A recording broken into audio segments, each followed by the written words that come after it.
So thanks for inviting me again. I didn't think there'd be quite this many people here tonight, but it's fantastic that so many of you have chosen to give up your evening to come and listen to me. It's very flattering, and good to see so many of you turn out for this event.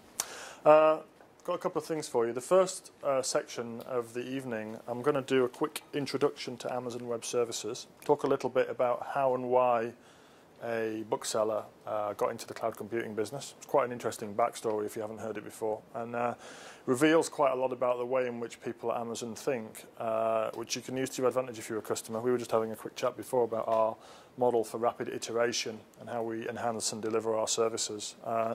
So one thing I'd like to get from you in the second part of the evening, which is going to be more demo orientated, is some feedback on the services that you see, and if you're using AWS today. Who is using AWS that's here today? Cool. Okay, so if you're using us today, even if it's small feature niggles that you've got that you think we could potentially improve upon, I'd like to hear about that. And if you're not using us today, I'd like to get some feedback as to why that is. You know, if there are things that are preventing you from deploying applications in the AWS cloud or using AWS services as part of your infrastructure architecture, I'd like to hear about that, really. And obviously I can feed that back to our teams. I've got a funny job title. Probably you've heard from Evangelist before, but I regard my role really as being in a sort of fortunate position of being able to talk to customers that are using AWS, but also talk to a lot of people that aren't. So I'd like to hear feedback from both sides of that tonight if you can. If there's anything that we don't cover in the session that you want to follow up on, go here and mail me, or you can tweet me here. And I always respond. I mean, I might not be expert in every product that we have because we have quite a broad portfolio of services now, but I know somebody that is an expert in every product that we have and can connect you back to service development teams that we have in the US and elsewhere around the world if that's appropriate for your use case, if you've got a particularly challenging question to ask. I had a person from a system integrator ask me a question early this week about using a service that we have called IAM, which we'll talk about later in more detail, but I was able to connect them to somebody in the US that works on developing that product and get some direct feedback about how they could do what they wanted to do with the service. So I've got quite a good network in AWS that I can hopefully use to your benefit. Okay. So, a bit of background on Amazon Web Services. You'll all be familiar with Amazon. Has anybody here not bought a product from Amazon.com? That's always a good question to start the evening with, right? It's always, nobody puts their hand up. So we've been doing that for a long time, and we're now active in many locations around the world. So we're active in 13 countries, recently launched in India. I think that's the most recent territory for us. And it is important to cloud computing at Amazon. It's important to cloud computing at Amazon because trust is a fundamental component of using the cloud. Okay, you have to trust the person whose infrastructure your application is running on. And thankfully, at Amazon generally, we've got a good record of earning the trust of customers and of keeping that trust. Pretty much everybody in the room will have given us their payment instrument details. We're storing those, and you trust us with that. Okay, so there's a relationship that you have with this brand, which is quite important. Okay, does anybody sell on Amazon? So that's also pretty normal. Sometimes I have one or two people that put their hand up when I ask that question. We have our retail platform open so that if you've got a box of books in your house that you want to get rid of, you can ship them to Amazon, catalog them, store them in one of our fulfillment centers and sell them on our website. You can list them, we will take payment for them on your behalf. We will dispatch them to your customers and also deal with things like returns for you. This is called Fulfilled by Amazon, this service. And we've been doing this for quite a long time as well. And we have many retailers, large and small, that are selling their products on the Amazon websites around the world using this service. And it's a little bit like cloud computing. We've got a physical platform in this case comprising distribution centers, fulfillment centers that we've opened up and we allow customers to make use of. That has two effects. First of all, having a very, very large selection on the retail website encourages more people to come to the retail website, so it encourages more people to list products, so it grows the selection, so it encourages more people to come to the website, so it encourages more people to list products. We've got this nice flywheel that we can spin there in our business. The other thing that it does, of course, is it gives us scale, and with scale come economies of scale, and that means that our unit cost for running the fulfillment centres is lower because many more people are using them than just us. Okay? And that is similar in many, many ways to the last part of our business that we'll talk about, which is Amazon Web Services. Operating a very, very large scale, and we'll talk about what large scale means later, but a very, very large scale infrastructure with hundreds of thousands of customers on it, highly, highly automated and highly optimized for this particular use case. Large scale cloud computing means that our unit cost of delivering these services is very low. But a question people often ask is, how did we do that? You know, we talked about this continuum of consumer, seller business and the IT infrastructure business, but how and why would a retailer do that? And to answer that question, you've got to go back in time a little bit to 2004. There's a guy who is still very much at Amazon, responsible now for the Amazon Web Services business, called Andy Jassy. He's a senior vice president at Amazon. He works for Jeff Bezos directly. On his badge photo, he looks very young, but let me tell you, he looks a lot older now. He's been there like 13 years, quite a long time. Longer than that even. And back in 2004, 2005, he was given a project by Jeff Bezos and the rest of the leadership team at Amazon to look at a challenge that we were having, okay? And that challenge is a feature of the operating model that Amazon has for innovation. And that operating model is to have a highly federated organizational structure. So we have lots and lots, many hundreds of small teams at Amazon that are working on, you could call it loosely, software-enabled innovation on behalf of customers. So delivering features that might improve the experience on the retail website, that might add features to one of our database products, say RDS, that we'll touch upon later. Individual small teams with their individual scope area, their own direct relationships with customers, their own roadmap, their own set of features they're working on, and their own schedule for doing that. Okay, all very much independent of one another. And that model, which we've always had, by the way, obviously it leads to something if you're doing a lot of software-enabled innovation, you're delivering a lot of software products in that kind of model. If you've got 100, 200 teams that are working independently of one another, they're all using technology to deliver products. What do you think happens? It's a sort of natural characteristic of doing that. Duplication. Yeah, bang on. You get a lot of duplication. You get a lot of inefficiency. You know, you're building a product, choose your own stack underneath that product, and you build on that stack. You're doing the same. You're doing the same. So you've got 3 stacks there. We've got hundreds of teams that are doing this. So back in 2004, this was becoming a real problem. So we started looking at this. You know, can we build something which is more standardized, more industrialized, and that gives a better enablement environment for doing this stuff, you know, in a more efficient way? And the other thing that we have at Amazon, as well as that organizational model, is a set of cultural characteristics called Amazon Leadership Principles. Okay, and you can find these on the website. Google Amazon Leadership Principles. You'll find them in a second. There's 14 of them. The top one is customer obsession. Okay, so everything we do is orientated around customers, but there are others. Frugality, thinking big, inventing and simplifying, hiring and developing the best people we can find, all things that we use to manage our business. This is a scaling trick, really, to help you run a business at scale without needing lots of personalities around which your business is orientated. You know, you probably all worked in organizations that are organized around egos. Well, our organization is organized around these leadership principles. Wherever you are in the organization, you can take a quick look at those, and you can work out very simply whether you're doing the right thing or not. Yeah? So you can scale the business and have these autonomous teams without needing a command and control style culture. But it's this top leadership principle of customer obsession, which sort of came into Andy Jassy's mind when he was looking at this problem. And he thought, if we've got this problem here at Amazon, you know, surely customers and potential customers have got the same issue. So they went out and validated this with some organizations that were in the seller business or were prospective customers that they would like to work with. And they found out that it was true, of course, that many other organizations thought they could benefit from this kind of high-scale, low-cost, industrialized IT platform. So they went out to build it. And they went to create this, really. A platform that would enable businesses and developers to use web services to build scalable and sophisticated applications. It predates the cloud, by the way, cloud computing. It's 2004 that this mission statement was first coined internally, 2004, 2005. And you guys will, of course, know what web services mean, but when I put that up in front of some customers, they think websites, and they're forever then in a channel thinking only about using this infrastructure for public web applications. But that's not what it means, is it? I mean, it means wrapping everything in a web services API, so the entire infrastructure is programmable, all the services are programmable. You can create, get information about, and destroy services via this standards-based interface. Okay, so that's what web services means. You all know that, but it's unbelievable how many audiences you still have to educate about that today. And it's not excess capacity on the platform. Okay, so it's a common myth that we somehow had lots of excess capacity. We did have lots of excess capacity, and I'll show you precisely how much we had in a bit and what we did to fix that. But we didn't create Amazon Web Services out of excess capacity. We built an entirely new services platform that we would use and that customers could use, and then we migrated our own business onto it in the same way that a customer might migrate their business onto it. So it's not excess, it's new, and I'll show you some dates and information about that later in this talk today. So what about usage? Oh, we're very well known for adoption among startups. Who here uses Dropbox? Maybe I should ask who doesn't use Dropbox. It's the same. No, one person. Good stuff. So whenever you put an object into Dropbox, it's been encrypted by Dropbox, and it's been stored on Amazon S3. So they don't have their own storage infrastructure. They use our storage infrastructure. Okay. SoundCloud?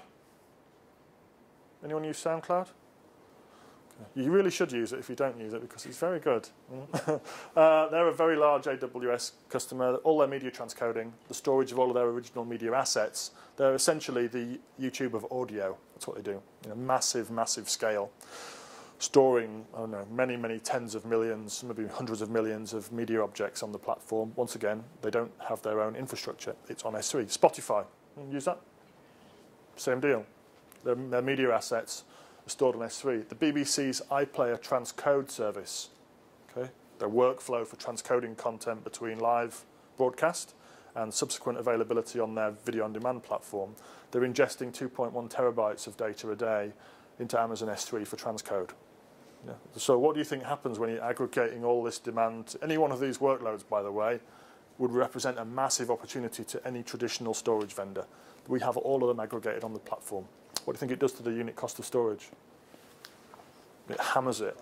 Yeah. There are phenomenal economies of scale. It's probably the largest storage platform in the world today. Okay. And that's just one category of customers, that's in the high-volume storage space. A couple of other interesting examples on here. Supercell. Who knows that? Anyone heard of Supercell? Clash of the Clans? Yeah. Or Boom Beach? Yeah. Mobile apps are quite interesting. I don't know, anybody here is a mobile developer? And how much use do you make of back-end services in your apps? Quite a lot. Yeah. Large-scale mobile apps today are some of the biggest distributed systems on the planet. Okay, these guys at Supercell, they don't release numbers. I don't know what the numbers are. They've got tens of millions of active players playing these games. Okay, they could have 5 to 8 million concurrent sessions in peak hours. Okay, every one of those sessions is hooked back into a real-time analytics engine that's observing what's happening within the game while you're playing it. And that observation is being used to optimize the user experience. Much of the architecture is decoupled to minimize the amount of updates they have to make on the client. And lots of the intelligence is back in the cloud. They use AWS services to enable that massive scalability in the back end. Okay, so they don't have to build out a very, very complex scaling infrastructure for those back end services. They're using client-side APIs together with cloud services without a server tier in the architecture for the most part. Very common in high-scale mobile apps. Rovio, Angry Birds, very similar. And then we've got others, a very, very wide range of different startups that are using us. Airbnb is a very interesting example as well. I mean, they are using AWS to support a phenomenal growth curve in their accommodation business. Does anyone use them? Nobody here? One person? Yeah, they're good. I mean, it's alternative accommodation. If you've got a property, a house or a flat that has empty rooms in it, or you've got an empty flat, you can sell that by the night on Airbnb. You can list it essentially as a host, so it'll connect the hosts, the marketplace, with people that want to stay in these unique properties. So can they have properties across the world? Every night they have up to 150,000 guests staying with them. Just to give you some sort of scaling context, Crown Plaza hotels? They have an inventory of 105 to 106,000 rooms, so Airbnb is about 150% the size of that. 2010, they'd had almost no guests. By the middle of 2014, they had 15 million guests a day. So a phenomenal growth rate. They have about 1,300 EC2 instances. They have about 50 terabytes of user-generated content on the platform. They have 5 people in their operations team. What is it that Heroku use? It runs on Amazon Web Services.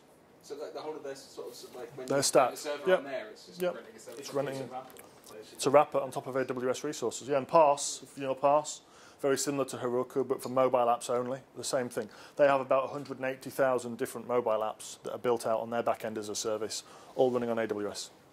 Yeah. So we're supporting, it's demand aggregation. And these organizations could say why are they using Amazon Web Services? We've got a product which does something quite similar to Heroku, which I'm going to show you later.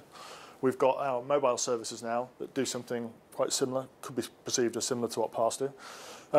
But of course, everybody benefits from scale, and everybody can focus on doing what's important to their organization and, more importantly, what's important to their customers, and they can defocus on this undifferentiated heavy lifting of building data centers, racking them with racks, filling those racks with servers, putting operating systems on those servers, and then managing that in perpetuity in terms of scaling and failure. Okay, it's not value-adding activity for most organisations. You know, it's better to, like you do with your electricity or water or natural gas, get it from a scale provider that can offer you the resources that you need with low unit cost, and focus your effort on developing something that is actually differentiated, because operating large fleets of hardware and operating systems probably isn't. You know, so a different way of thinking about it. So startups, tons of usage. A lot of them are fun to work with, and a lot of them are fun to talk about. You know, but we also have another category of customers, which is established organisations that are moving to the cloud. Okay, and there's very, very clear patterns that will emerge when you analyse this set of customers about how they do things. Typically, they're starting with development and test workloads on AWS, and there's very, very good reasons for that. Things like the by the hour nature of the environment. The charging model means that if your developers don't work around the clock, and most don't, you can tag your resources, use deployment tools that we have to hydrate and freeze dry your development environment at certain times of the day or week, or at certain times of your application's life cycle.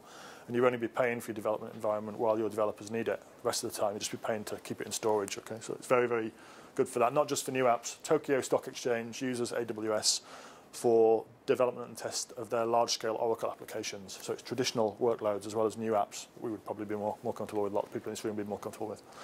So that's the first thing that you see. The second thing you see is new workloads get deployed on AWS. Workloads like the Adobe Creative Cloud, which runs on our platform. Workloads like the Qantas Airlines hotel reservation service, and a stack of others. Workloads like News Corporation's, News UK's rather, news distribution system, which pushes news content between different parts of their organisation as part of their syndication model. Runs on our platform, new applications that have been developed. Okay. The third thing that organisations will do is look at hybrid models for existing apps, where they might extend functionality of an existing application by adding certain features in the cloud. Analytics is a super common use case here, where customers want to experiment with large-scale data processing with Hadoop and Hadoop ecosystem tools, or they want to add analytics warehouses to existing apps. The economics of the cloud make it possible to use those kind of applications in usage scenarios where they previously wouldn't have costed in. They would have been too expensive. But because the cost of running a data warehouse on AWS is about the 10th the cost of buying one, you can apply it to use cases where you previously wouldn't have done so. So I always like to think of it as laying down road in front of the car as you drive it. You know, you're lowering the cost of the services, and people literally invent new use cases for the services as a result of that, or the use cases become viable maybe as a result of that. So that's the third pattern, hybrid options. The fourth pattern is targeted migration, where you might migrate a particular class of applications to AWS. Very common with public-facing websites. Unilever, migrating all of their global product websites. So they have many, many different product brands that they use for their products around the world.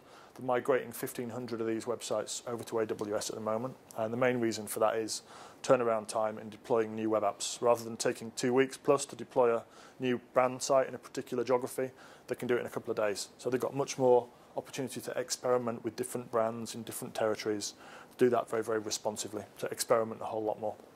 And then the last pattern is horizontal migrations, where you might want to shut down data centers or migrate entire business units into the cloud if you're going to divest your business of some operating unit that it has. You might decouple the IT for that operating unit from your enterprise IT, migrate it all into AWS and make it an independent entity. Again, a good example of that is News Corporation globally. They're closing down 43 of their 40 data centers around the world, and they're moving about 3,000 applications into AWS as a result of that, saving about $100 million. Some very, very large migration projects that are being done. Okay. And then lastly, you might have companies like Netflix or Suncorp, financial services company in Australia.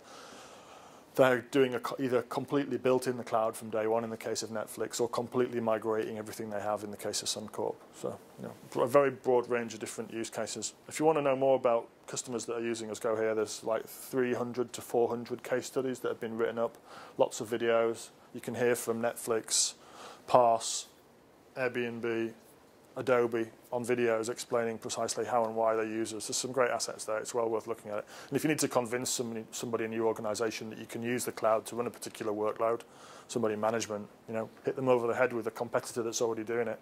It's a great tool to use. So, yeah. A lot of references. We're really very lucky that we've got so many customers that are positive towards the experience that they've had with us and are so happy to talk about what they've done and how they've done it. If you come along to one of our events, we had one yesterday in London actually, over 300 people came to an event that we ran on DevOps, on IT. I like to think of it as sort of IT systems thinking, where your entire IT entity is operated as a single system. I mean, that's how I think of DevOps really, that development and operations are not separate. They're all part of a manufacturing line for IT services, and you take a holistic view across them. We were talking about this with customers. And then we had Just Eat, again, a marketplace of people that want to buy fast food and restaurants that will provide it. The DevOps manager from one of their teams, so they've got a similar model to us with lots of small teams. One of their teams was talking about how they've used us, giving a real-world demo of their build pipeline from change in their source control system through to deployment on our platform in real time in front of the audience. And another guy from News UK who was talking about tooling that News UK used to improve the velocity at which they can do deployments. So we've got lots of customers that are willing to come up and talk about what they've done with us. And if you'd like to feature in an AWS event, if you use us and you want to talk about it with other users, just let me know and I can give you a platform to do that.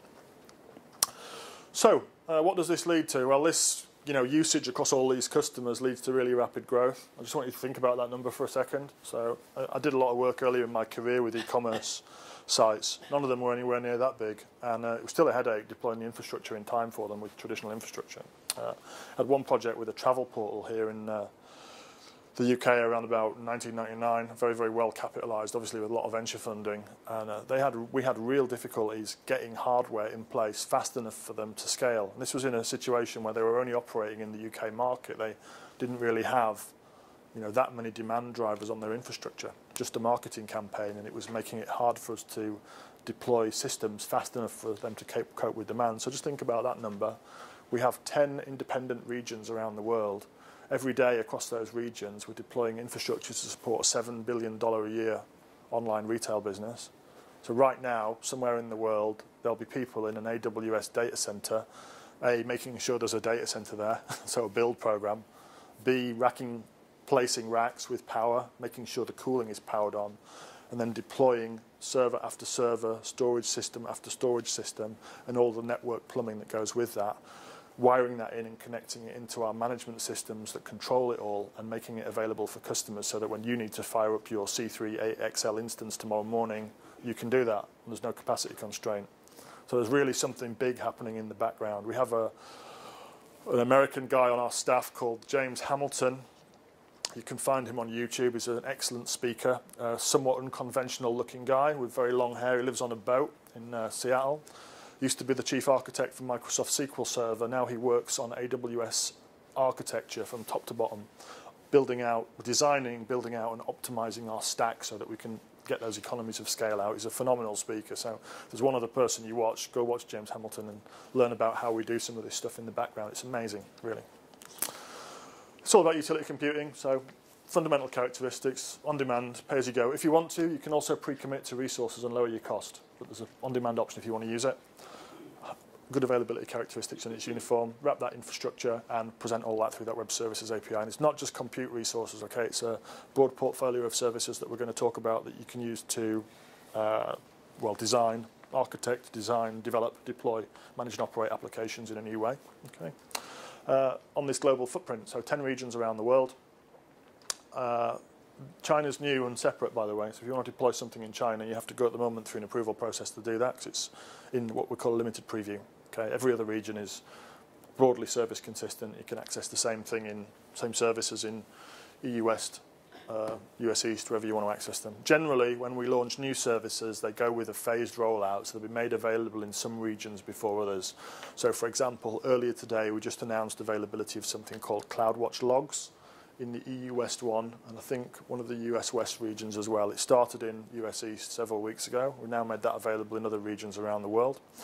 That's a service that enables you to do centralized off-host logging, so it's good for creating elastic architectures where you might have systems going up and down in response to demand, but you still want to have your log data persisted centrally. You could build it yourself, of course, using something like Splunk or Loggly, or you can use the service that we've just launched to do that. Once we've got a service that is active in a region, then whenever we release a new feature for that service, it's made available in I'd say 99% of cases with immediate global availability across all regions where that service is available. So take an example of that. Back in July, we launched something called EBS General Purpose Volumes, which is solid state disks that you can attach to your EC2 instances to give you higher performance and lower cost of I/O on block devices that you might attach to your systems. We announced it at 10 to 9 in the morning, or 5 to 9 in the morning UK time. A lot of our releases happen late at night on the West Coast. We announced it at 5 to 9 here in the UK in the morning, and it was announced with immediate global availability bar one region. So any customer could log into the AWS platform at 9 AM and create one of these new general purpose solid state backed volumes and make use of that in their infrastructure or the application without having to deploy anything or do anything other than click a few things in the console. That's quite typical of how we do it. Control, got options. We've obviously got the APIs, which are native, and you can address the APIs if you want. We've got a set of 10 SDKs that wrap those APIs. So if you're working in Python, Ruby, Python, Ruby, Node.js, .NET, Java, PHP, iOS, client-side JavaScript, Android, and one other, which I've forgotten. You can control AWS services directly from within your development environment. Okay, we've got a command line which wraps that API as well. So if you want to integrate AWS with a deployment tool like Jenkins or TeamCity or some other deployment tool that you use that might accept post actions at the end of your test and build runs, you can integrate that simply using the command line tools by installing plugins into your deployment environment and using those plugins to directly drive AWS services. It's what Just Eat demonstrated yesterday with their demo, driving that out of TeamCity. Okay. These two commands are quite interesting. So you're looking here at our new command line tool, relatively new. We're unifying all of our command line tools. We used to have quite a few. We're now bringing them all under a single, what is written in Python, essentially, a Python-based command line tool. It runs on Windows and obviously flavors of Linux. So EC2, AWS EC2 run instances, quite obvious what it does. Anyone want to hazard a guess? So we're going to run some EC2 instances. This is the image ID we're going to use, which you can see is consistent here. Okay, so we're going to create a few instances that are the same. They have the same base operating system build. Going to build 5 of them in EUS1A. Sorry, 3 of them in EUS1A, 5 in EUS1C. These are small. These are medium. You could change this to US West 1, and those instances would be built here, as long as that image was available there. Okay, so it's very easy to globalize services using either the command line or the SDKs. Just change the region that you're addressing. Can you do that after you've deployed them as well? Can you easily change from one region to another? You would, to do that, you would snapshot them. Yeah. You would copy them. The snapshots, by definition, would be in S3, and then you can use those snapshots to launch those instances in another location. Yeah, so that's how you would do it. The reason that there's not tighter integration there is because we actually want to have air gapping between the regions. We don't want to have tools that are cross-region tools, and it's quite obvious why we want to do that, because if you need the highest possible levels of availability, then you can build your application across multiple regions, and you can treat those regions as entirely independent entities. Okay, the other thing we don't want to have is we don't want to have customers' data leaking across regions unless a customer explicitly drives that action. So if you put information in AWS in the EU West region in Ireland, we won't move it out of Ireland. It will stay in the EU jurisdiction, which is important as far as privacy, the European Privacy Directive, and PII, personally identifiable information, is concerned. The same in any other region. Wherever you put your data, wherever region you put your data in, it stays there until you actively move it. Okay? And if we had lots of tools that made it easy to move instances between regions, it's quite possible that customers could inadvertently move data between regions, which would be a bad thing. Okay. We've also got a management console, and the management console is feature equivalent with the SDK's API and command line. So anything that's available there is available in the management console. And of course, the management console talks to the API. So it's the same as the command line tools, just with a different interface, essentially. And we're in the process of making sure that feature equivalence is complete. So we reasonably recently, added things like auto-scaling group configuration into the console where they were previously only available on the command line, and we continue to do that to try and enhance the console to make it a complete experience that can manage every service.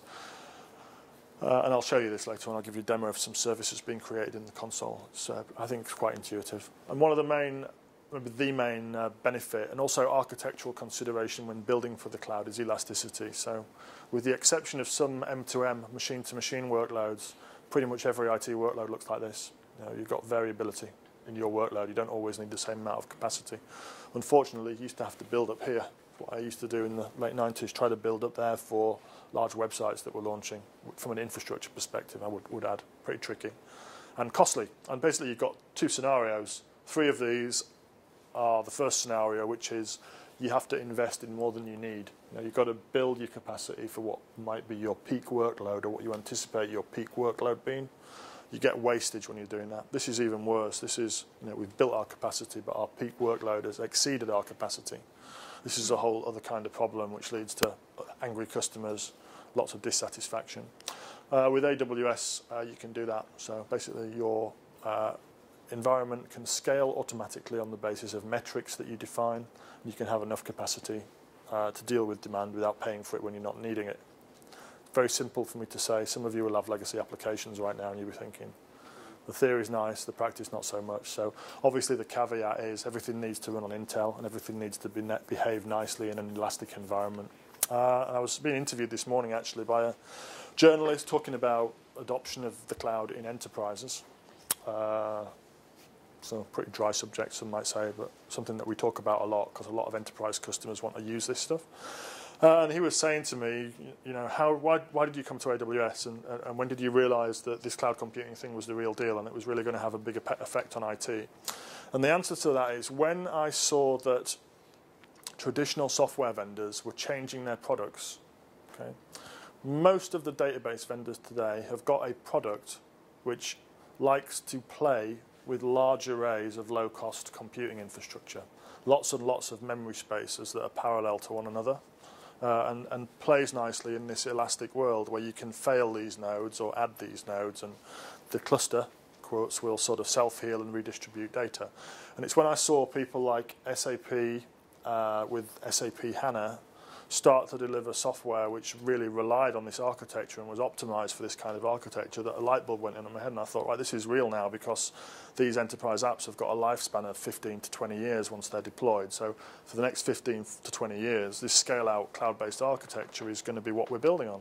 And lo and behold, everything's started to go that way over the last 3 or 4 years. So it's definitely real. And although you've got applications today which probably don't scale out nicely and don't do this,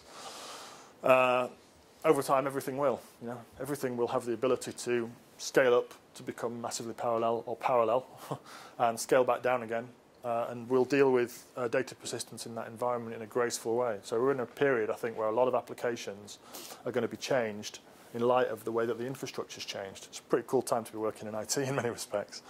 And exploiting this, obviously, here's a good example from Amazon. I did say I would talk about this. So this is really funny. I always think this is really funny. People get up in the morning, go to work and start shopping.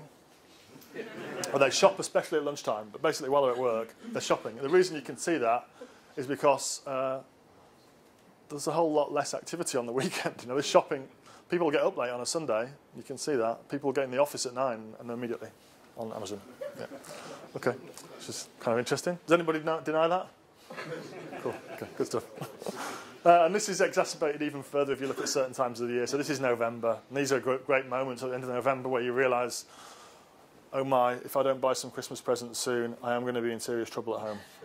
Yeah. So you're on there going to work on the last Friday in November and you really are shopping. And the same on Monday, but you still slack off on the weekend. So yeah, it's good. And obviously we had that same issue ourselves. Amazon.com, we had that same issue. Had lots of capacity. Lots of capacity for November. We would have 76% wastage. But for the rest of the year, we'd have way more because we would build for this November peak several months in advance of it to make sure we had all of the infrastructure there that we needed. It would be sitting idle. Once we hit January, February, March, we'd have all that infrastructure there. Levels would fall away again because it wouldn't be peak period, and we'd have a lot of money that was sitting unused. Okay. So we wanted to fix that. And the way that the cloud works, actually, obviously, is by, there's a long way of saying this, coexistence of cyclical workloads. So you're coexisting workloads that have different usage profiles on the same platform, and by doing that you can get very high utilization out of your assets, which is why your cost per CPU cycle or cost per RAM of memory is way lower than doing this stuff on your own premises. So you're not carrying this wastage in the environment. Our utilization levels are phenomenally high compared to traditional IT. You're lucky if you see on a non-virtualized host 15 to 20% average utilization, right? You've taken to virtualization to try to solve that with on-premises infrastructure, but even then you've only got your own cycle, so you're going to have a peak unless you're running a kind of diversified conglomerate of different businesses that have got different cycles. So in November 2010 we switched off the last physical on Amazon.com, and on the 31st of October 2011 we turned off the last physical on the European business. So this is in the web and application tier. We're now entirely on AWS, and our profile looks like this. The blue line is capacity, the orange line is demand. And so we cut out that wastage, and that other capacity is being used by other customers to good effect. And this is a good example of extreme scalability on the AWS cloud. So this is a scientific computing workload, HPC workload. It's quite involved to explain it, but I'll try to do it because you're all smart people and you'll get this. There's a software company called Schrödinger. You know them? No? They produce material science analysis software which does molecular modeling. Okay, so you can run your compound through this software and it will give you an assessment of what its properties will be in the real world. Okay, so it's assessing organic structure essentially using an algorithm, and that algorithm. Oh yeah, the other one. Yeah, very good. So, and that algorithm is very computationally intensive. Okay, and the way you normally run it is with a large search space of compounds. So you might have 10,000, 20,000, 100,000, 200,000 compounds. Load them into the Schrödinger engine. Determine what properties you're looking for, model every compound and assess the properties. So it's a highly parallelizable workload. Okay, so you're going to search all of these compounds individually. This particular trace is to do with photovoltaic cells. So they're looking at organic compounds and they're trying to assess the potential photovoltaic efficiency of the compounds in converting sunlight into electricity. Okay? 205,000 compounds, 18 hours, $33,000. Okay, the partner is called Cycle Computing. They provide the IP that provides the job scheduler. Okay, so putting the workload into Cycle, they will distribute that across a large fleet of distributed EC2 instances in this case. They will aggregate the results in, they will handle node failure, they will handle bidding for this capacity and securing the capacity to run the workload as part of their product, which is called Cycle Server. And they do this for many, many different customers. Okay, so lots of end users in pharmaceuticals. Novartis is a large customer that's used them. This particular photovoltaic workload was for another customer that was being serviced by Schrödinger. The vertical access, so you've got 18 hours on the bottom, $33,000. The vertical access is the number of instances, but what's more interesting than the number of instances is the number of cores. Okay, so the peak of this chart is 156,000 Intel CPU cores. Okay, and the different colours are different AWS regions where they got the capacity from. So they're kind of aggregating this, shipping these workload packages out to these different processing units in different locations around the world, all done over a secure network that they build on top of our infrastructure, and then aggregating those results back in. And they got a compound, run the search. In this case, test all the compounds that they had in the search space and determine which one is the best one to use. $33,000 on AWS, $68 million to buy a supercomputer of that kind of capacity. And it's the 29th largest supercomputer in the world when it runs in November last year. So you're in the top 500 list, in the top 30, just for that period of 18 hours, and then you just discard it again and have nothing after that. The funny and cool thing about it is all the capacity comes from the EC2 spot market, which is where we auction capacity. We auction unused capacity there. So capacity which is headroom on platform. There's no one's using it, okay? So we had 156,000 cores of unused capacity during this period, and this customer was able to access them to run their HPC workload. The scale is absolutely phenomenal. I mean, you can't conceive what that looks like physically, really. It's just so big. So you can do amazing things with this technology because the economics are so good and the accessibility is so good. Okay, that's a very, very good data point for you. If you want to learn more about it, there's and obviously Cycle are trying to sell these services, HPC services, to their customers. They've written up a very, very detailed slideshare presentation about what this workload was, how they ran it with Schrodinger, what the results were and what the costs were. You can find it on SlideShare. So just search for AWS Cycle Computing, call it GigaRun or PetaRun, I forget which, one of them. And it's from November 2013. There's a super detailed case study there. It's really good. So tools, what do we have? We've got a stack of tools, so components that you can compose your architecture or application out of, and it is architecture or application depending on how you want to use them. And you can access this stack at any point. So Parse, Heroku, they're in here.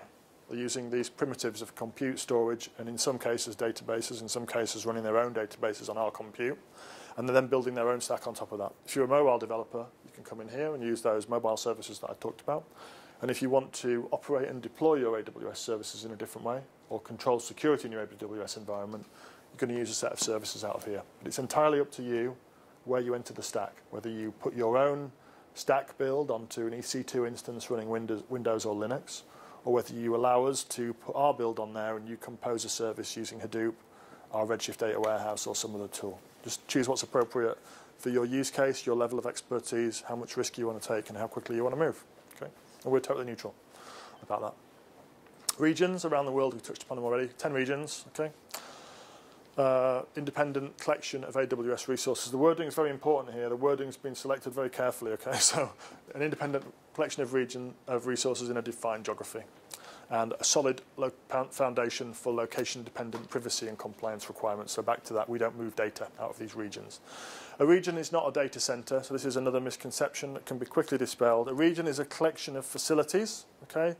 Those facilities are mapped into availability zones, and each availability zone contains one or more facilities. So in Ireland, we've got 3 availability zones. We've got at least 3 data centers there. We've actually got more than that in practice because we've got a very large region there with lots and lots of customers using it, but at least 3. And when we deploy a new region, if we say Sao Paulo, 2 AZs, 2 availability zones, it means we've got at least 2 physical facilities there from day one that you can make use of. This is also cool. Who here works in what they would consider a small company? Quite a few people. You never had a diversely separated data center platform of your own that you could use where those 2 data centers were separated and linked by a high bandwidth network, because it costs millions of pounds to build that. Now you have. You can use it from the console with just a few button presses or command line tools.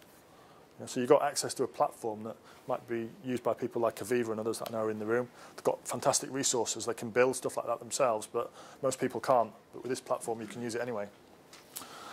And we have many services that make that simple. Things like our RDS service, our relational database service, making use of these dual availability zones to build a failure-tolerant database is as simple as just clicking a checkbox, and your database will be replicated, and failover will be handled for you automatically without you having to do anything for a few cents or dollars an hour.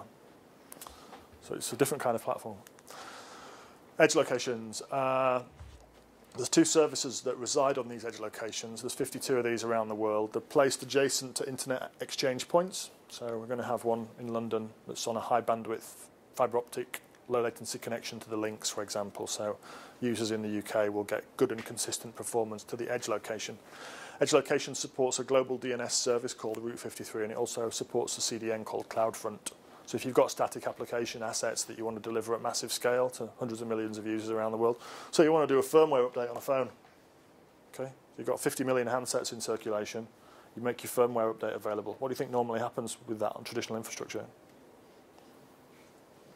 It dies. But if you've got your firmware update distributed across a global CDN, it'll improve the durability of your application, it'll improve the user experience because the latency will be lower, and it will also, maybe counterintuitively, lower the cost, because we won't have to carry the data many, many times across our backbone network. Our delivery costs are lower, and we pass those cost savings on. So it's cheaper to deliver out of the CDN than it is to deliver out of an origin. Yeah, so you can make your applications more cost efficient. And it's not just for things like that. It's for any static asset, images, CSS, static JavaScript, anything that's in your application that you want to make public that needs to be accessed by large volumes of users that are distributed, you can push it into the CDN for improved performance. And it's very simple to activate, and it's integrated with other AWS services.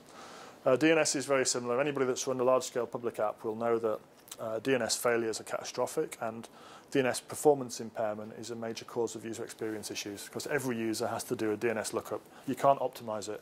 No matter how much intelligent caching you introduce into your app, every user still has to resolve the endpoint of your API or application, right?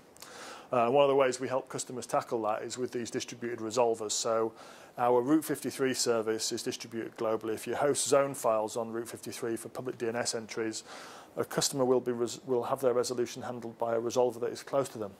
Again, using the same technology that we use for CloudFront to get users onto a node which is close to them and offers low latency and high performance DNS resolution. So you get very, very good performance for the most important part of the transaction chain for your app. It also has another very cool feature which is called LBR, or latency-based routing. So if you're a customer in the Philippines, www.application.com can be resolved to Singapore. If you're a customer in Mexico, www.application.com can be resolved to US West 1. And again, this is lower cost,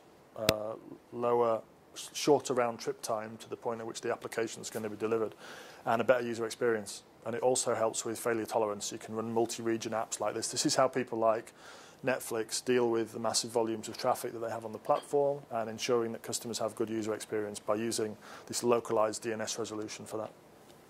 So there's a couple of services that are down in the foundation that are actually really important for user experience, which you would normally consider to be a lot higher up the stack, right? Networking services, so we covered this one already, Route 53. VPC, build your own topology inside the AWS cloud. Use your own subnet schemes in terms of addressing and layout of subnets. Connect those subnets together using either a routing table, which we can provide, or gateway instances. So you can run, for example, intrusion detection, intrusion protection devices on AWS EC2 instances, and you can use those as part of a network topology that you define for your virtual private cloud. So you can build security zones, DMZs, everything that you might build in traditional data center infrastructure. You can build it in AWS, and you can apply the same sort of control through those security zones that you might in your own data center using this VPC construct. Okay. But again, very powerful. We'll talk about deployment tools for that later. VPNs, so you can build a secure connection into AWS over an IPsec VPN, which terminates on a device that we provide, all controlled programmatically through the console or interface. And you can also have direct connect. So this is for large-scale workloads. Take the BBC iPlayer that I talked about earlier, exactly the sort of customer that might use direct connect to bring large volumes of data into AWS across high bandwidth private network connections. So transcode streams would be quite a good use case for that. You can have 1 gigabit or 10 gigabit connections from your data center or network straight into an AWS region. So traffic's not on the internet, performance consistency is less of an issue, and if you have privacy or security compliance requirements that mean you can't put traffic on the internet, you can solve that by using this. You can also get data into AWS using another service, which is on a slide, called import-export. And that's really high-tech. That is putting your information onto a disk or USB key, sticking it on a courier, and sending it to us. You can all laugh, but we've got genomics customers that are sending us hundreds of terabytes of information a day that come out of sequencing machines. It's a constant stream of boxes arriving at our premises, which we bulk load into Amazon S3 and make available for them so that they can run analytics on it. There's nothing that's got more bandwidth than a FedEx truck full of drives. It's true. Sorry? FedEx truck full of SD cards is higher now. Ah, yeah, but are they USB 3 SD cards? So yeah, you can go old tech or you can go new tech here, and both of them have their uses. You know, you can get your data out the same way, by the way. So people often talk about getting data out of the cloud. Well, you can send us a blank disk. You can put your data, all your data onto that, or 100 blank disks. Put all your data onto that and take it out of us just as easily as you can get it in. Okay. EC2, so this is foundational. Most people that are using AWS are going to be using some EC2. Everybody in the room that's using us is using this. Is anybody here using AWS but not using EC2? Ah, good. My assumption is correct. You are. Always one. So maybe one of the most interesting characteristics of this is about scalability. Horizontal scalability, as we've just illustrated with Cycle and Schrodinger, that you can have tens of thousands of these instances and then discard them all and have none a minute later. Just pay for an hour of tens of thousands of instances if you want to do that. But also scalability and selectability in the instance types. We have an M3, an M family. The latest generation is the M3, which is balanced. CPU and memory is balanced. You get the small one might have 2 gigs of RAM and 2 CPUs, or 4 gigs of RAM and 2 CPUs. And the ratios will continue as you scale up through the family in that way. kind of balanced. We have C3 instances, which are compute optimized, where you're getting proportionally more CPU than you are memory. And also the cost of CPU per cycle or per core is the lowest of any family.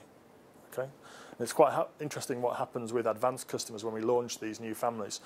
We launched the C3, within a matter of days, Parse had moved everything they had over onto the C3 because they identified that that would help them optimize their costs. The lowest cost per CPU cycle of any family. Their applications were CPU bound, so what did they do? They immediately went to it. So it dropped their cost of delivery. And you see advanced customers that do that. Some of them are quite public about it, so you can follow their tech blogs, like the Airbnb tech blog or the Netflix tech blog, can learn about scalability and how what we would regard as the advanced users, the people that are leading the charge in terms of adoption of AWS, are using the services in a very sophisticated way. Got the R3, which is memory optimized. We've got an R3 instance that's got 224 gigabytes of RAM in it, so a quarter of a terabyte of RAM. Good for running very large Cassandra and MongoDB clusters where you want lots of memory. And we've got iSeries instances, which are I/O optimized. We've got an iSeries instance that has 8 solid-state drives in it, delivering 1/3 I/Os per second. So if you've got an I/O-intensive workload, you want to de-stage massive amounts of data to and from memory very rapidly for some reason, then you can use those iSeries instances for that. And we have customers that will pick and choose and optimize the instances in order to get the right optimization vector, the lowest cost for the particular resource that they're using a lot of. Okay, and all this stuff is on the EC2 detail page. You can see them all. Okay. The other cool thing about these instances is you can start on a T2 Micro, which is 1 to 2 CPUs with burst characteristics, 768 megs of RAM, so probably a little bit less powerful than this. Yeah. And you can take the same image that's running on that, click a button, and have it running on a C3 8XL with 32 Intel CPU cores and 60 gigs of memory a matter of a couple of minutes later. You don't have to do anything other than modify instance and have a reboot, and that's it. So it offers all the benefits that you'd see in a traditional virtualized environment, of course. And there's deployment tools, which we'll talk about later. And there's VM import-export tools, which we can talk about if you want to. So you get images in and out of VMware into this platform and other stuff as well. It auto-scales using something called auto-scaling. So this is using metrics to drive how much compute you have. So you measure the amount of CPU across your fleet. CPU reaches 70%, you'll add another 2 instances to your fleet. So you get elasticity and then scale down policies on the other side to remove resources that you don't need. So this is how you achieve scale out as long as you've got a stateless application or an application which gracefully handles scale out and scale in. Okay. And ELBs, so you've got a larger farm of instances, you want to get traffic onto them.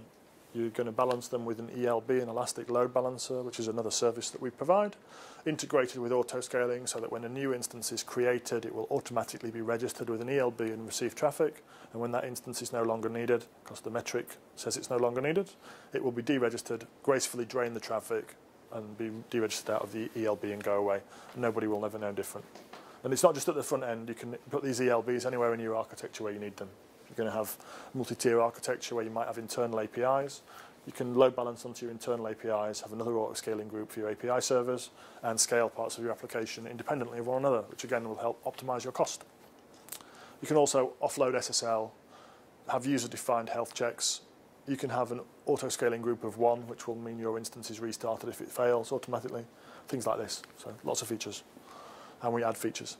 Storage, a couple of options. S3, touched upon this already. Super high durability storage, 11 nines of durability. Somebody asked me this week how I knew that it had 11 nines of durability. If you have 10,000 files, you'll lose a file every 10 million years with that number. So how do we know it's got 11 nines of durability?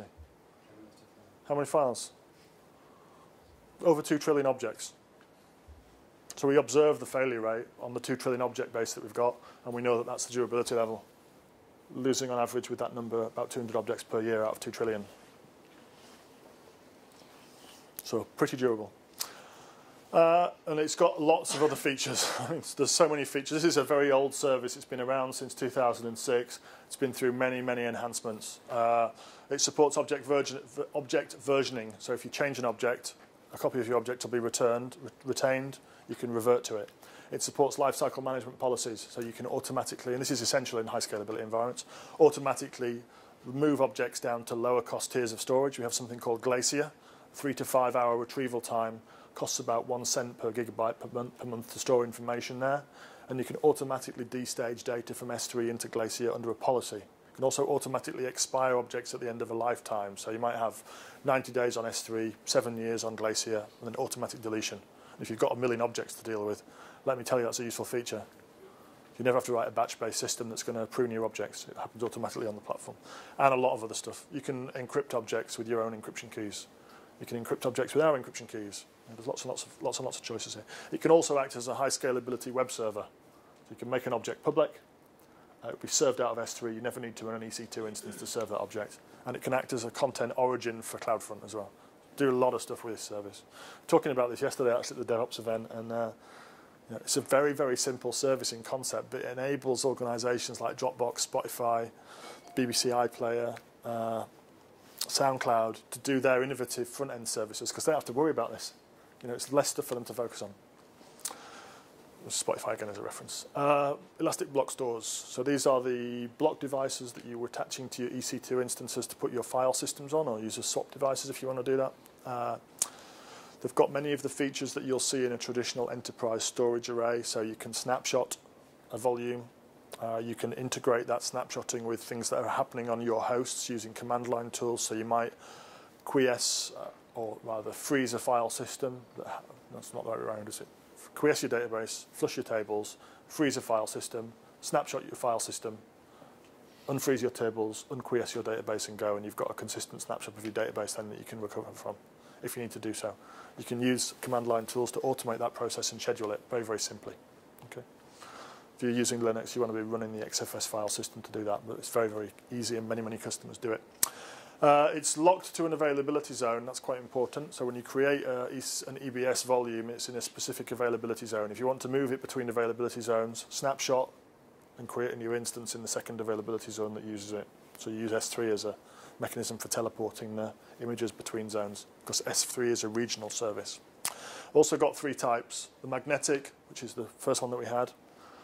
General purpose SSD, which I talked about very briefly earlier in the context of that launch, which offers up to 3,000 IOPS per volume, and provisioned IOPS. The difference between general purpose and provisioned is in provisioned you dial in the IO, and we will deliver within plus or minus 5% of the target that you've set.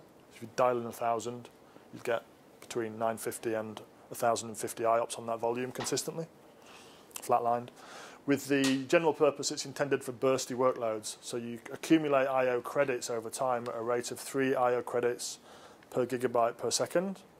Okay, so they'll accumulate. So if you've got a 1 terabyte volume, you're accumulating 3,000 I/O credits per second. They'll build up in a bucket. If you have a bursty period of activity, the bucket will be drained till you run out, and then you'll bump along at 3 IOs per gigabyte, which is the minimum performance threshold. It just so happens that most web applications have exactly that kind of usage profile, so very little usage until you restart your web server and all of a sudden it wants to destage everything off disk back into its cache, and you'll get a peak of capacity and then it'll drop away again. Or you're booting a file system. It takes about 3,000 IOPS to boot Linux. Got 1 terabyte volume, you can boot Linux in a second. As far as the I/O is concerned, it's going to take you longer because of the memory bandwidth on the system, but theoretically, it takes about 7,000 to boot Windows. So it's good for another use case, which is you want to have auto-scaling groups that scale up and down very rapidly. Create your instances using quite large volumes that are on that general purpose SSD volume type, and your boot times will be dramatically reduced. Your bootstrapping times will be reduced. So you can do some cool things just with these foundational services, right? RDS, talked about it already. Relational databases. We'll maybe show you this in a demo, but it's so easy. You literally click 5 or 6 buttons and you've got a replicated relational database cluster running across a couple of availability zones. Oracle, PostgreSQL, MySQL, and SQL Server. Familiar by the hour charging model, including the licenses if you're using the commercial products that are there. And it also has things like automatic minor version upgrades, snapshot-based backups with user-selectable backup windows and retention periods, automated failover we've already touched upon, and you can resize your database like you can resize an instance. If you realize your database isn't big enough, you can modify it. If you've got multi-AZ operations, we will modify the standby, make it larger or smaller, fail over the database to that standby, and then modify the primary. So you can do pretty much non-disruptive instance upgrades or downgrades on this service, again, without having to do a whole lot. Can you access the backups? There's a snapshot recovery feature in the console, I believe. Good question. So you can basically see your snapshots, select a snapshot from a particular point in time, and it will essentially create a new RDS endpoint, create a new database from the snapshot with a new DNS entry. So you can use a backup, for example, for ETL if you want, or you can replace it in your application and use it for production. Do they get stored in S3? Yes, they do. Yep. High durability storage in S3. Yeah. Super popular service. Airbnb don't run any of their own relational databases. Everything that Airbnb have that's a relational data source is running on RDS. That's why they've only got 5 people in ops. Nobody ever has to patch MySQL. Kind of nice. Sega are another very, very large user of this, using it for actually a very broad range of different use cases. There's a write-up of that on the website. DynamoDB, so we're getting into some tools now which might be more interesting to some of the guys in the audience. So these are developer tools. This is a fast, non-relational data source that you can use in applications. Just dial in the number of database read-write operations you want, and you'll pay for that combined with the amount of storage that you have. We provide interfaces in all of the SDKs that I talked about earlier. So you can write directly into it from an iOS application, from an Android application, from an application written in .NET or Java. All those SDKs are provided. It provides average single-digit millisecond latencies at any scale. A very, very good case study for this is a company called Shazam, who you'll know have an audio identification app, which is pretty magic, particularly if you like obscure music. It seems to identify things that I would regard as quite obscure. And they had ran a campaign a couple of years ago in the Super Bowl where they basically collaborated with some advertisers that were advertising in the Super Bowl break. Obviously the most watched bit of television in North America, with the exception maybe of Game of Thrones now, but it's still pretty massive.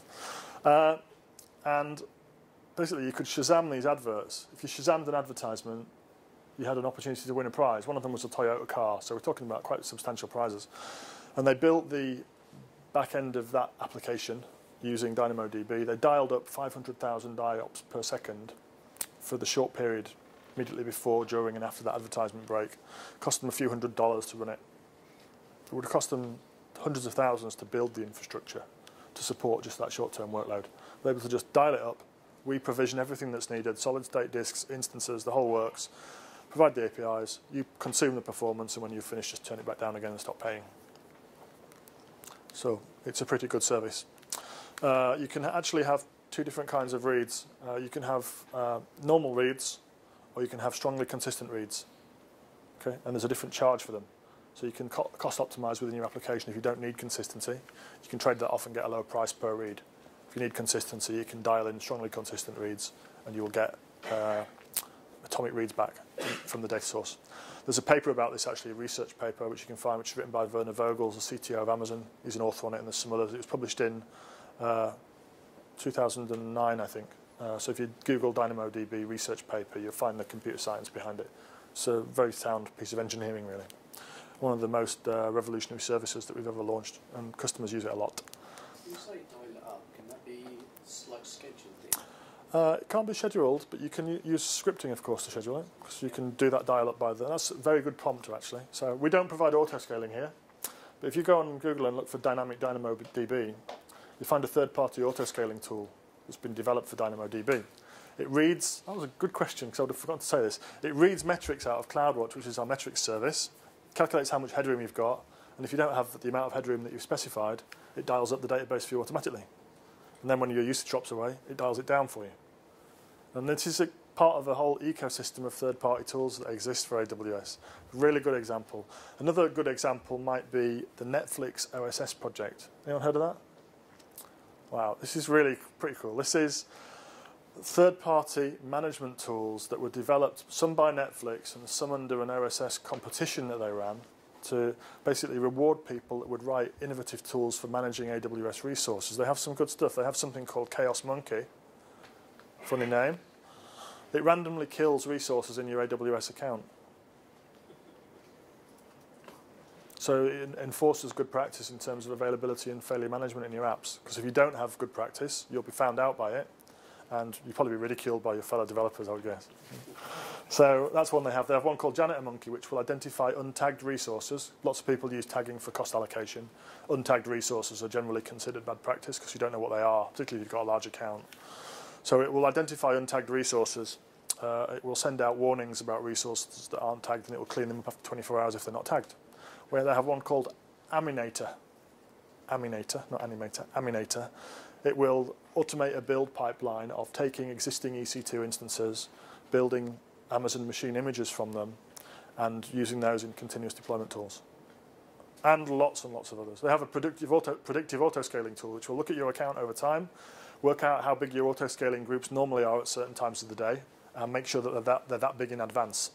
Our auto-scaling is reactive, but they've got a third-party, proactive, predictive auto-scaling tool. And it's all examples of tools that have been built around that Web Services API framework. You know, the visibility of the platform that you have while it's operating, metrics, instrumentation, plus the fact that you can modify it on the fly programmatically, means that you can take an output from the platform and use it to drive some input on the other side. So you can do all this cool stuff. It's amazing the level of innovation in the ecosystem. That's all free stuff. Commercial tools, Cloudability. They'll assess, grab your AWS bills from your S3 bucket where they can be stored if you choose to do so. They will analyze your AWS bills. They will make cost-saving recommendations where you could buy instances as reserved instances or resize instances that are underutilized that allow you to do scenario-based modeling. I want to deploy 5 more copies of this workload. What's the most cost-optimal way for me to do that using different instance types or different resources? Third-party tools. New Relic. You probably know them. But they've got some very, very sophisticated tools for monitoring AWS environments where they can combine their own host-based metrics, application metrics, and CloudWatch metrics together to give you a holistic picture of application performance on AWS. Again, another third-party tool. There's tons of stuff out there that you can investigate if you're interested in getting into large-scale operations on this platform. It's really amazing the level of innovation in the ecosystem. Way off at a tangent, but that was a very good question. Thank you. More data management tools, Redshift, MPP, petabyte scale data warehouse, which you can use with traditional query tools, JDBC or ODBC query tools. So you can take your business objects, your Jaspersoft, your Tableau, whatever it is you're using for visualization, and you can use it against this instead of a traditional, normally high-cost on-premises warehouse. This costs about 1/10 as much as a traditional data warehouse. Your licensing and operating costs will be about 10 times what they are for running this. It's £1,000 per terabyte per year if you make a 3-year reservation of capacity. A traditional warehouse is about $1,000 about $10,000 per terabyte per year. So very low cost. And as I said earlier, with the Financial Times, I think we were talking about it, it's new use cases that get unlocked. So they're using an MPP data warehouse for website and content personalization, something you would probably have done with Hadoop previously and had to learn a new environment in order to do, or a new set of tools in order to do, because Hadoop traditionally has been much more cost effective than these MPP warehousing tools. But Redshift drops the price of data warehousing down to something which is much closer to the price of running Hadoop clusters. So you can use it for workloads, analytic workloads in web applications that might not deliver a massive return. You know, not your traditional BI applications, but other things that might be a bit more innovative, a bit more cutting edge. It also supports some very cool features like parallel load. So if you need a data warehouse just for a few days a month to run some analysis, you can stage all of your data into S3 over the course of the month and keep it there. You can spin up your cluster, do a high-speed parallel load, which uses every node in your cluster for loading. Okay, so stream all that into your cluster, execute your queries over, say, a 3 or 4 day period, terminate your cluster, and you stop paying for it at that point. Your data's held in S3. You continue to add to it. At the end of the next month, rehydrate the cluster, parallel load it, run the queries, and repeat that process. You've got a data warehouse when you need it, but you're only paying for it 3 to 4 days a month. The node types can be SSD or magnetic. So if you need scale, but you're less concerned about performance, you can use high-volume magnetic nodes. If you need high-performance, query-orientated performance, you can use solid-state drives in your nodes. Very, very simple to do. Oh, pretty good tool. CloudFront, touched upon it already. CDN, I'm not going to go into that again. SQS, so these are services now which are used by developers for building applications. This is for creating loosely coupled apps where you might need a queuing system. You know, you might have built it yourself with JMS MQ series or with some other hub subsystem. You can just use this, using the SDKs that we talked about to push messages into a queue, having a worker tier which pops those and processes them, and then deletes the messages from the queue. Okay, it's commonly used for batch operations on AWS, where you might populate a queue during the day with the contents of your batch, and then have an auto-scaling group, which is scaled up at night from 0 min-max to, say, 4 min-max. And you'll have 4 instances that will attack the queue, process that batch of work that you've left in the queue during the day, and then when they've finished, you'll scale the group back down on a schedule. So how to run batch in the cloud. Deployment and admin. These are very cool tools, which I'm sure you guys will be interested in. So Elastic Beanstalk is a rapid deployment environment. Okay, so you can take .NET, PHP, Java, Python, Node.js, probably some other languages as well. I'm not so good on this. Ruby as well. And it will instantiate all of the AWS resources that you need to run your app. It will evaluate what's in your bundle in terms of what language is being used. It will deploy EC2 instances with an appropriate application container or runtime on them to execute that. It will push the code onto those instances. It will put those instances into multiple availability zones with an auto-scaling group and load balancers. So you've got a collection of AWS resources, but all you had to give was a code bundle, a deployment bundle that you want to have executed. So it's a platform service for deployment. The difference from tools like Heroku and other platform services is that once the resources are created, you're able to manage them independently of the deployment tool. So all your AWS resources are there, available for you if you want to change them, tune them, debug them. You can get onto the instances and use every familiar tool that you would normally use in the environment, despite the fact that it's been provisioned in this automated way. It's different from a traditional PaaS where you'd have a black box you just put your code into, and you have other tools that you have to use outside the environment for analysis. It does actually handle logging outside of the environment as well, so you don't have to log into your instances to see your logs. It will consolidate them for you. So if you don't want to do that, you don't have to, but the option is there for you. It also integrates with other AWS services, so you can, I'll show you this later in a demo, create a YAML file which contains, say, DynamoDB tables or SQS queues, and those will be created at the same time you do your deploy, as well as the EC2 instances with the containers on and everything else, and everything will be tidily cleaned up at the end of the run. So if you change your environment or destage it, everything will be picked up and will go away. Opsworks, very similar, but use a chef. So define your tiers within your environment using chef recipes. This will automate deployment and scaling of the environment for you. It's Linux only at the moment. CloudFormation. So much you could say about this. Defining templates that contain collections of AWS resources. It sounds simple, right? But the templates are very, very powerful. They can be nested. They can be, of course, version controlled. They can be generated programmatically. They can you can restrict access to certain templates to certain users. So you can have a template that defines your network control environment, your subnets, your routing table, your gateways. You could restrict access to that template just to your security administrators, and they would be the only people that would be allowed to modify it or execute it. You could have another template which contains only development instances, which only your developers can modify and execute, and another entirely set of templates that contain just your production instances. And you can have roles in another service we're going to talk about in a second, which controls who can execute those templates. So you can use this for partitioning up, providing privilege or role-based access to certain parts of your AWS environment in an entirely configurable way. It's a super powerful tool. The guys at News use programmatic generation of these templates as part of their deployment pipeline. So they work out in their deployment pipeline an evaluation of what resources they need, what environment names they need for a certain deployment. They spit out a set of CloudFormation templates that reflect that with the right environment names, the right dependencies in them, and then those are pipelined into CloudFormation at the end, and the environment is built from there. So you can do very, very powerful things with this tool. Again, it's a mark of an advanced AWS user that they're using this, as well as the things like instance optimization. Typically see them having a lot of use of this tool. And then we've got SDKs, which we talked about already, quite extensively, and identity and access management. We've mentioned this a few times in passing, but it's one of the most important tools that we have. It's the tool that you can use in your account for determining who can do what. So your network admins, like I said, might only have the ability to create subnets and gateways and nothing else. You might have a team that can only terminate instances that have a development tag on them, so they can't mess with production. You might also create roles in IAM that you give to EC2 instances or other AWS services. Now, this is very powerful. So a very, very simplistic example. I'm running WordPress. I don't regard it as secure, but I want to integrate it with some other AWS services. I want my images off my WordPress servers and in S3, so I've got less state on my WordPress servers. I can create an IAM role that can only list the contents of an S3 bucket and write to it. Give that IAM role to my instance. That instance will be provided with a set of limited access credentials. The PHP SDK within WordPress can then use that to push images up into an S3 bucket.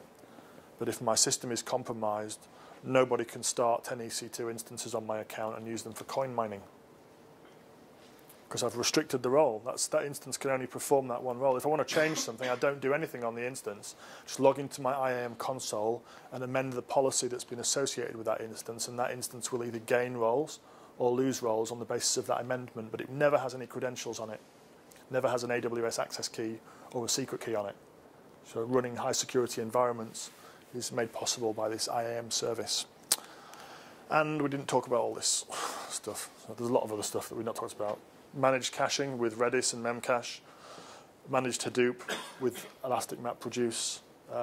Email delivery services. Search. Desktops in the cloud with workspaces. There's 30 services. We talked about maybe 15 of them, I think. So there's lots and lots of stuff there that we haven't touched upon. Kinesis for managed data stream management, like Apache Kafka in the cloud. You don't have to do anything. It's just scaled for you. Just pay for the amount of throughput. There's so much stuff that we haven't touched upon, but we're already overrunning. So there you go. Do you want to talk about this quickly? Interested in security and compliance? This is probably the top question. If I give that talk I just gave before, and don't store these slides, we spend the next 15 minutes talking about security and compliance. Okay. So we have a shared model. We do this stuff. Okay. So we secure the global infrastructure and we secure the foundation services that we provide. Customers do this. We're providing a set of tools for security management, security groups on your EC2 instances, IAM for your roles, your routing table, your VPN termination endpoints that you may or may not choose to configure. It's all controlled by you using the SDK, command line, or console, so you have the ability to set a bad security posture.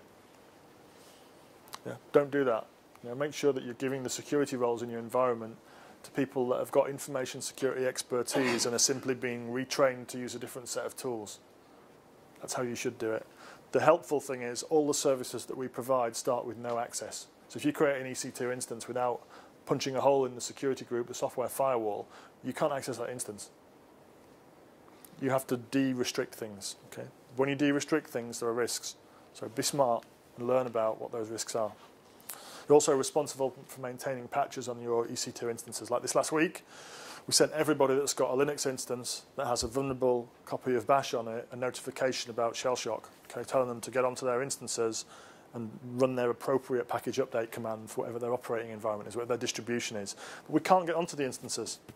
Okay? When you create an instance, you're going to use a public-private key pair to access it. We don't have the private key. We only have the public key. You create the key pair, you download the private key. It's ephemeral. We delete it at that point. Okay? So we cannot log into your instance. The private key is obviously used in SSH. It's also used to encrypt your Windows admin password if you're using a Windows-based instance. So we will not have your administrator password. So that, by definition, means you have to do this stuff at the top because we can't. Okay? What we do have in the bottom is we have good practice. So many accreditations, ISO 27001, PCI DSS Class 1, lots of stuff that applies to US regulations in federal government and in the commercial segment in the US. We have physical security. I have no idea where our availability zones, our facilities are in Ireland or in any other location. And nobody that works in AWS that doesn't go there knows. Okay? Even our CISO, Steve Schmidt, you can find him on YouTube. He's a very interesting speaker. Again, if you want to check out a good video of someone of AWS talking, go look up Steve. Used to be the Chief Information Officer at the FBI. Now he's our CISO. Talks about media destruction, employee vetting, lots of other stuff that has to happen in the background in order for the higher layers of our stack to be secure. Very interesting guy. He can't get into a data center without it being signed off, but he's the CISO. So we've got controls at this layer. And then we've got all the traditional stuff that you'd expect in a tightly managed IT environment that we do, patching and maintenance of our own systems. Again, just this last week, there was a vulnerability pre-disclosed to large users of the Zen hypervisor. And as a result of that, around about 10% of our global fleet of EC2 instances, customers' global fleet of EC2 instances, had to be rebooted, okay, because we had to update the underlying hypervisor and restart those instances on new hypervisors that had been purged of this vulnerability. Unfortunately, even 10% of our EC2 fleet affects a large number of high-profile web services, websites, and other services. So you've seen traffic on various technical blogs about this. But of course, we have to take action. We can't have our fleet running with vulnerabilities in our hypervisor layer. So it's over here. You know, it's in systematic change management, phased update deployments, and advanced network protection. We have to take these steps to protect customers from threats that are out there. So we do it. We have good practice, and these actions demonstrate that, really. If you want to know more, you can go here. There's lots of docs there about security on AWS. In fact, doing a webinar next week about security good practice, which I intend to build tomorrow and Friday. So if you've got any questions about this, they might feature in the webinar. So yeah, a lot of focus on this.